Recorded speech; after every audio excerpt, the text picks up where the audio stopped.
आज की विषय वस्तु में हम रेगुलेटिंग एक्ट 1773 पर प्रकाश डालेंगे। सबसे पहले हम बात करेंगे इसके पृष्ठभूमि पर कि आखिर किन आलोक में, किन परिस्थितियों में इस एक्ट को लाया गया।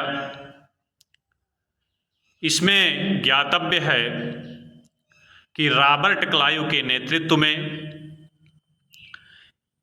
1764 ईस्वी के बक्सर युद्ध में, जो कि भारत में अंग्रेजी शासन की एक नींव साबित हुआ,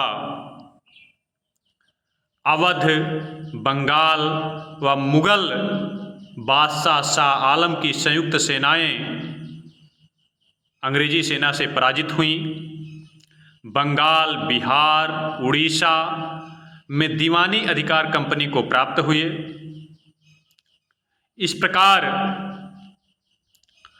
आर्थिक अधिकार कंपनी के पास व प्रशासनिक तथा फौजदारी दायित्व नवाब को सौंपा गया और यहीं से द्वैध शासन का उदय हुआ, जो 1764 से 1772 ईस्वी तक चला।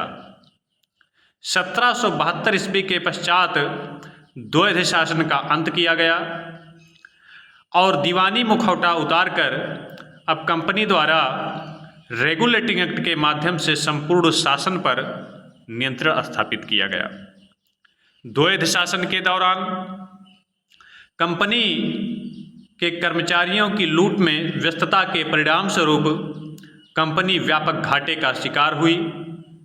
कंपनी के बड़े बड़े अधिकारी तो इस लूट में मालामाल होते चले गए, किंतु कंपनी के पर उपयुक्त ध्यान न दे पाने के कारण लूट और खफोट में व्यस्तता ने कंपनी को जीर्ण फीर्ण कर दिया। जो कंपनी कभी 4 लाख पाउंड प्रतिवर्ष ब्रिटिश सरकार को एक कमाऊ पूत के तौर पर टैक्स देती थी, वही कंपनी अब स्वतः 14 लाख पाउंड की ब्रिटिश सरकार की कर्जदार बन गई। संसद द्वारा कंपनी के गतिविधियों पर नजर हेतु एक गोपनीय समिति की नियुक्ति की गई और समिति के सिफारिश पर ही संसद द्वारा 1773 ईस्वी में कंपनी के कार्यों को विनियमित, नियंत्रित व पारदर्शी बनाए रखने हेतु एक विधि का निर्माण किया गया, एक मसौदे को तैयार किया गया और इसे ही हम भारतीय इतिहास में रेगुलेटिंग एक्ट के नाम से जानते हैं। रेगुलेटिंग एक्ट माने कंपनी के कार्यों को रेगुलेट करने वाला एक्ट माने कानून। अब रेगुलेटिंग एक्ट पारित होने के मूल कारण क्या थे, हम उन कारणों पर प्रकाश डालने का प्रयत्न करेंगे। तो पहला हमने दिखाया है कि कंपनी की प्रादेशिक प्रभुसत्ता। चूंकि बक्सर युद्ध में कंपनी का बंगाल, बिहार व उड़ीसा पर नियंत्रण हो चुका था और ब्रिटिश संविधान के अनुसार सम्राट के अतिरिक्त अन्य किसी भी भूभाग पर किसी भी ब्रिटिश अन्य निकाय को कब्जे का अधिकार नहीं है, अस्तु यह एक संवैधानिक चुनौती उत्पन्न हुआ। दूसरा है द्वैध शासन। द्वैध शासन के अंतर्गत दोहरे शासन की नींव रखी गई थी 1764 से 72 तक, जिसका हम पहले ही जो है उल्लेख कर चुके हैं। इसमें कंपनी और नवाबों के द्वारा संयुक्त तौर पर शासन कार्य का संपादन किया जा रहा था। दोषपूर्ण यह इसलिए थी कि शक्ति उत्तरदायित्व विहीन थी व उत्तरदायित्व शक्ति विहीन। शक्ति अंग्रेजों के पास थी, आर्थिक अधिकार अंग्रेजों के पास था, वैधानिक अधिकार सम्राट के पास था। वास्तविक शक्तियां ब्रिटिश कंपनी के पास थीं और वैधानिक शक्तियां सम्राट के पास थीं। आप समझ सकते हैं एक शब्दों में, जैसे वर्तमान का प्रधानमंत्री और राष्ट्रपति, यानी राष्ट्रपति जैसी शक्ति सम्राट की थी, प्रधानमंत्री की जैसी शक्ति कंपनी की थी। अब चूंकि जब आर्थिक शक्तियां कंपनी के पास थीं, तो फिर नवाब जनता के प्रति अपने उत्तरदायित्वों को कैसे पूरा कर सकता था। इसीलिए हमने उसे दिया है कि जिसके पास शक्ति थी, कंपनी के पास शक्ति थी और कंपनी का कोई उत्तरदायित्व तो नहीं था उसमें, और नवाब के पास उत्तरदायित्व तो नवाब को सौंप दिया गया कंपनी के द्वारा, और उसके पास कोई शक्ति ही नहीं है। तो इससे जनता का व्यापक शोषण हुआ।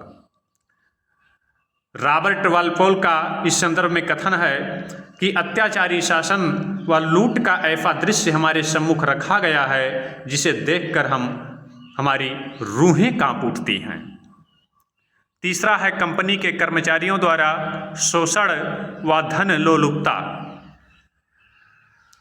कम वेतन पर कंपनी द्वारा कर्मचारियों की नियुक्ति की गई और उन्हें निजी व्यापार का छूट प्रदान किया गया।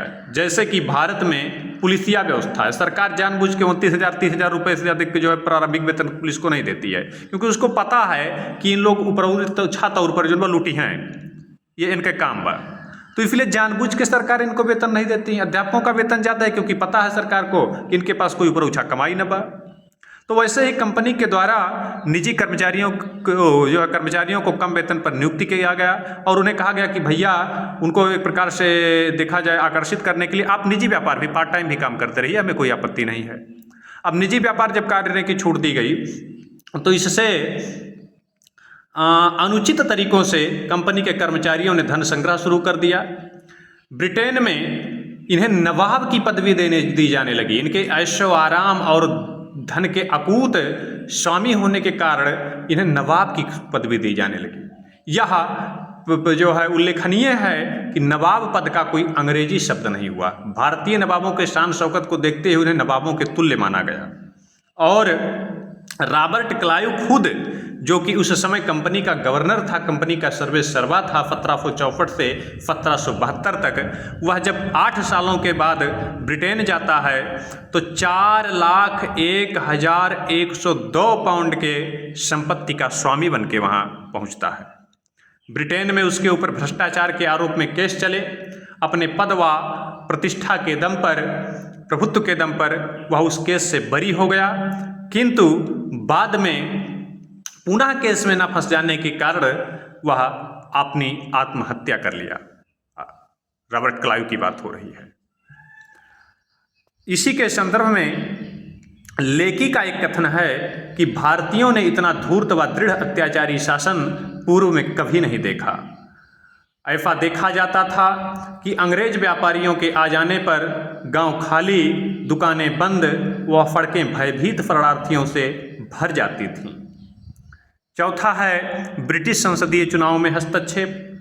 तो चूंकि अपार धन लूट के पश्चात ये लोग यहाँ से जब ब्रिटेन गए तो वहाँ ब्रिटिश संसदीय चुनाव में अपने मनमुताबिक प्रत्याशियों को जिताने के लिए उस धन का दुरुपयोग करने लगे, उस धन का जनता में बंटवारा करने लगे। जैसे भारत में भी आप देखते हैं कि जब चुनाव आता है तो बड़े बड़े जो सेठ होते हैं, जो बड़े बड़े उद्योगपति होते हैं, अपने मनमुताबिक प्रत्याशियों को चंदा देते हैं। उनके समर्थन में जो है तमाम जो है पैसे को एक प्रकार से जनता में वितरित करते हैं कि जिससे अपने मनमुताबिक लोगों को चुनाव में जिताया जा सके।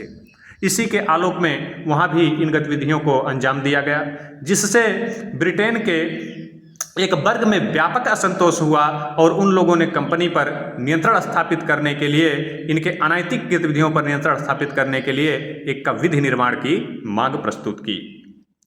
कंपनी का दिवालियापन। अभी तक जहां कंपनी कमाऊपूत साबित हो रही थी, अब उसकी स्थिति कमाऊपूत से कर्जदार की हो चुकी थी।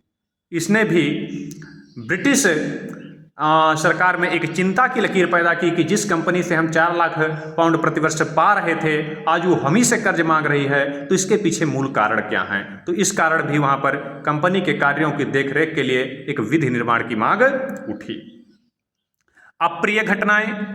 इसी बीच 1769 ईस्वी में मैसूर युद्ध में कंपनी हैदर अली से लगभग पटखनी खा चुकी थी और ब्रिटिश प्रतिष्ठा को इस युद्ध ने व्यापक क्षति पहुंचाया और साथ ही साथ कंपनी की आर्थिक स्थिति भी डामाडोल हो चुकी थी युद्ध में लड़ते लड़ते।